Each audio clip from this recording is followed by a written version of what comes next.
مکہ کی وہ تپتی ہوئی گرمی، دشمنی کی آگ اور 25 سرداروں کی وہ خطرناک کمیٹی جس کا ایک ہی مقصد تھا، اسلام کو مٹا دینا۔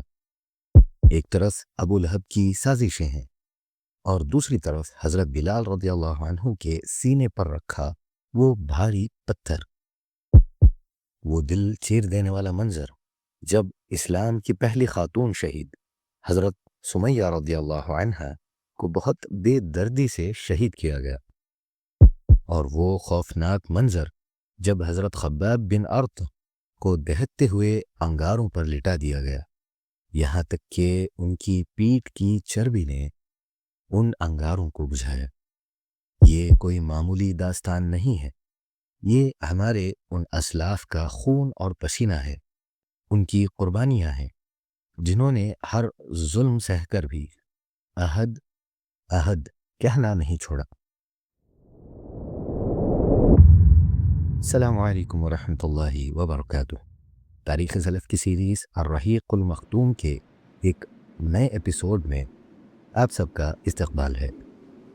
آج کے اس ایپیسوڈ میں ہم بات کریں گے اس دور کی جہاں دین اسلام کو مٹانے کے لیے ہر حد پار کر دی گئی، مگر اللہ کے شیروں نے پیٹھ نہیں دکھائی۔ تیار ہو جائیے تاریخ سلف کی سب سے دردناک مگر ایمان افروز ایپیسوڈ کے لیے۔ نبوت کے چوتھے سال میں جب اسلام کی دعوت کھلم کھلا شروع ہوئی تو مکہ کے مشرکین نے اسے روکنے کے لیے ایک کمیٹی بنائی۔ اس کمیٹی میں 25 بڑے سردار شامل تھے اور اس کا بڑا ابو لہب تھا۔ ان سب نے مل کر فیصلہ کیا کہ اب اسلام لانے والوں پر ظلم کی کوئی کسر نہیں چھوڑی جائے گی۔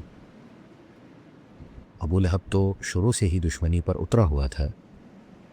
ایک بار کوہ صفا پر اس نے رسول اللہ صلی اللہ علیہ وسلم کو مارنے کے لیے ایک پتھر تک اٹھایا تھا۔ اتنا ہی نہیں، اس نے اپنے 2 بیٹوں عتبہ اور عتیبہ، جن کی شادی پہلے رسول اللہ صلی اللہ علیہ وسلم کی 2 بیٹیوں سے ہوئی تھی، ان کو سختی سے حکم دیا کہ وہ نبی صلی اللہ علیہ وسلم کی بیٹیوں یعنی حضرت رقیہ رضی اللہ عنہا اور حضرت ام کلثوم رضی اللہ عنہا کو طلاق دے دیں۔ پھر جب نبی صلی اللہ علیہ وسلم کے پیارے بیٹے حضرت عبداللہ رضی اللہ عنہ کا انتقال ہوا تو یہ بدبخت خوشی سے ناچنے لگا اور لوگوں سے کہنے لگا کہ محمد صلی اللہ علیہ وسلم تو اب تر ہو گئے ہیں۔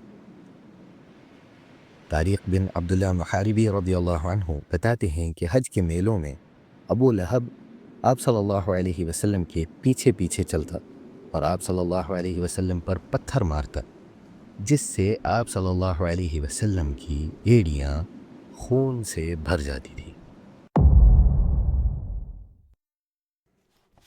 ابو لہب کی بیوی ام جمیل، جس کا نام عروہ تھا، وہ بھی دشمنی میں اپنے شوہر سے کم نہیں تھی۔ وہ رات کے اندھیرے میں نبی صلی اللہ علیہ وسلم کے راستے میں اور گھر کے دروازے پر کانٹے بچھا دیتی تھی۔ اللہ تعالیٰ نے اس کے بارے میں قرآن میں یہ فرمایا، وَامْرَأَتُهُ حَمَّالَةَ الْحَطَبِ، اور اس کی بیوی بھی آئے گی جو لکڑیاں ڈھونے والی ہے۔ جب اسے پتہ چلا کہ اس کی برائی قرآن میں نازل ہوئی ہے تو وہ ہاتھ میں پتھر لے کر حضرت ابو بکر صدیق رضی اللہ عنہ کے پاس پہنچی۔ اللہ نے اس کی نگاہ پکڑ لی اور اسے حضرت ابو بکر رضی اللہ عنہ کے برابر میں بیٹھے رسول اللہ صلی اللہ علیہ وسلم نظر ہی نہیں آئے۔ جب ام جمیل غصے میں بھری ہوئی آئی تو اس نے حضرت ابو بکر رضی اللہ عنہ سے پوچھا، اے ابو بکر، تمہارا ساتھی کہاں ہے؟ مجھے پتہ چلا ہے کہ وہ میری برائی میں شاعری کر رہا ہے۔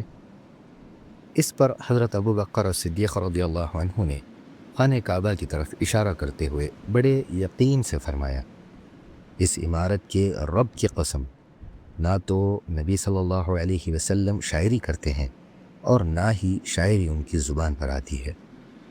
اس نے بد زبانی کی اور ایک شعر پڑھا کہ ہم نے مزمم کی بات نہیں مانی۔ بعد میں آپ صلی اللہ علیہ وسلم نے ابو بکر صدیق رضی اللہ عنہ کو بتایا کہ اللہ نے اس کی نگاہ بند کر دی تھی، اس لیے وہ انہیں دیکھ نہ سکی۔ آپ صلی اللہ علیہ وسلم کے پڑوسی جیسے ابو لہب، حکم بن ابی عاص بن امیہ، عقبہ بن ابی معیط، عدی بن حمرہ ثقافی اور الیاء الاسدہ حزلی آپ صلی اللہ علیہ وسلم کو بہت ستاتے تھے۔ جب آپ صلی اللہ علیہ وسلم نماز پڑھتے تو یہ لوگ بکری کی گندی بچہ دانی آپ صلی اللہ علیہ وسلم پر پھینک دیتے تھے۔ آپ صلی اللہ علیہ وسلم نے ان سے بچنے کے لیے نماز کے لیے ایک چھوٹا سا گھروندہ بھی بنایا تھا۔ ایک بار تو حد ہو گئی، آپ صلی اللہ علیہ وسلم بیت اللہ کے پاس سجدے میں تھے، تب عقبہ بن ابی معیط نے اونٹ کی بھری ہوئی اوجڑی آپ صلی اللہ علیہ وسلم کی پیٹھ پر ڈال دی۔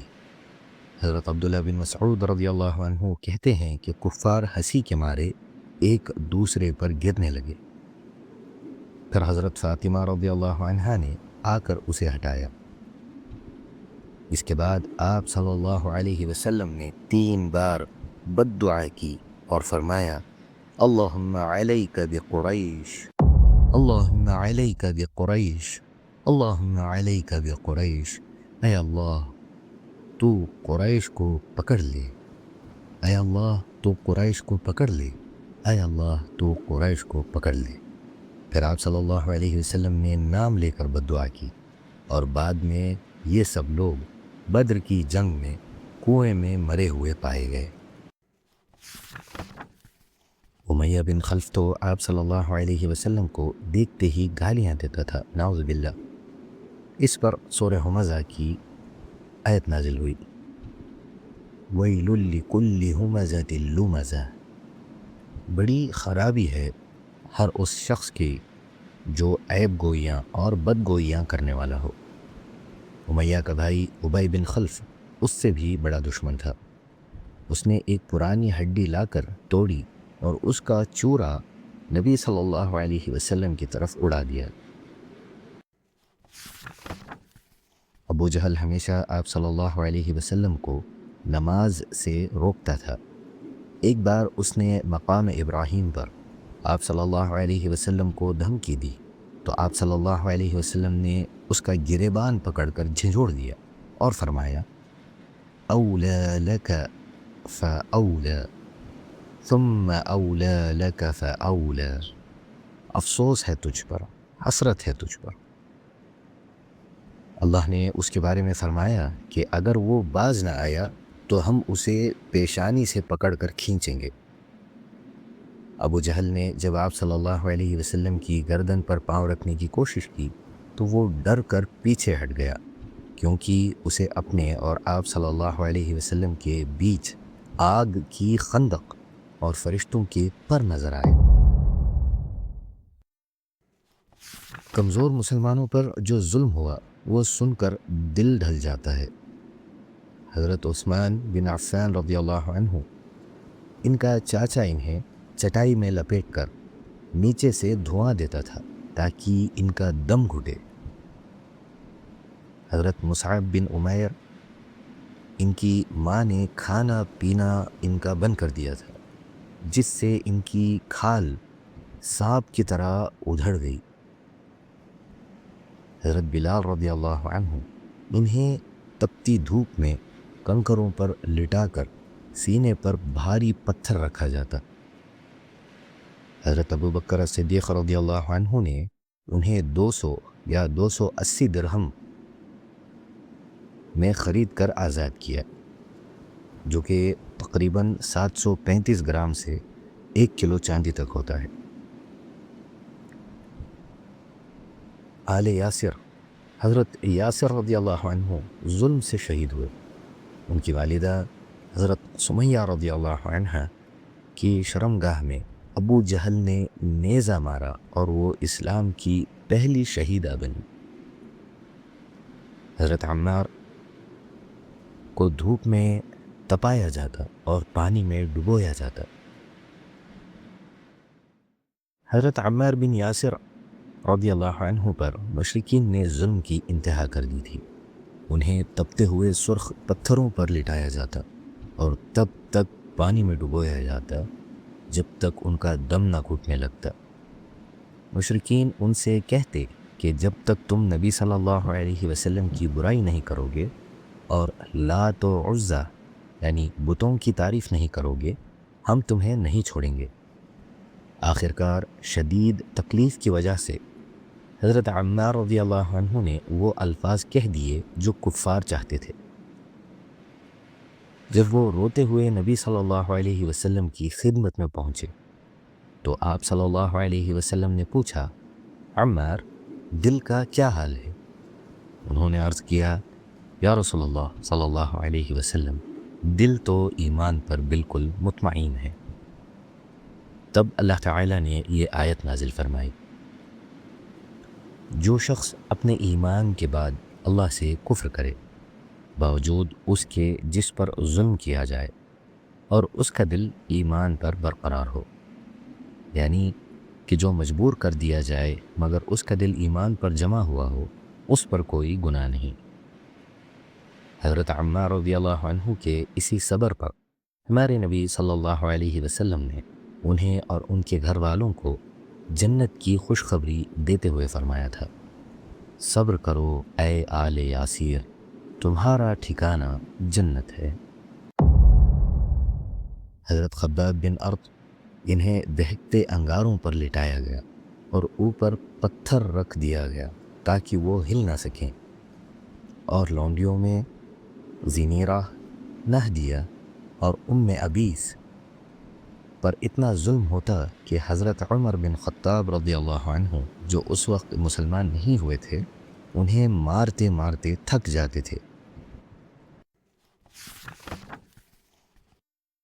جب حالات بہت بگڑ گئے تو حضرت سعد بن ابی وقاص رضی اللہ عنہ نے لڑائی میں پہلی بار ایک مشرک کا خون بہایا۔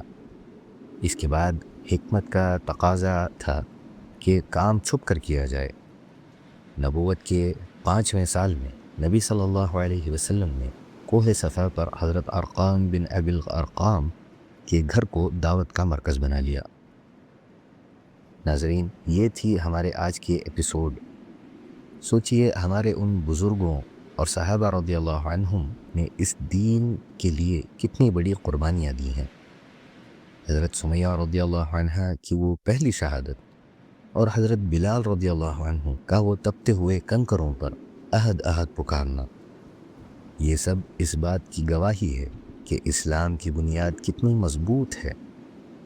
آج ہم جس سکون سے اپنے دین پر عمل کر رہے ہیں، اس کے پیچھے کئی ساری قربانیاں ہیں، جیسے حضرت ارقام بن ابی الارقام رضی اللہ عنہ کے اس گھر کی محنت ہے جہاں دعوت حق کو چھپ کر آگے بڑھایا گیا۔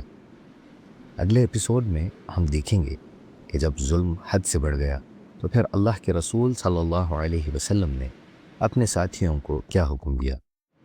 اگر آپ کو یہ سچی تاریخ پسند آئی تو اسے دوستوں کے ساتھ شیئر ضرور کریں اور تاریخ سلف کو سبسکرائب لازمی کریں تاکہ ہم اپنے دین کی سچی چیزیں زندہ رکھ سکیں۔ انشاءاللہ ملتے ہیں اگلے ایپیسوڈ میں۔ جزاکم اللہ خیراً۔ السلام علیکم ورحمۃ اللہ وبرکاتہ۔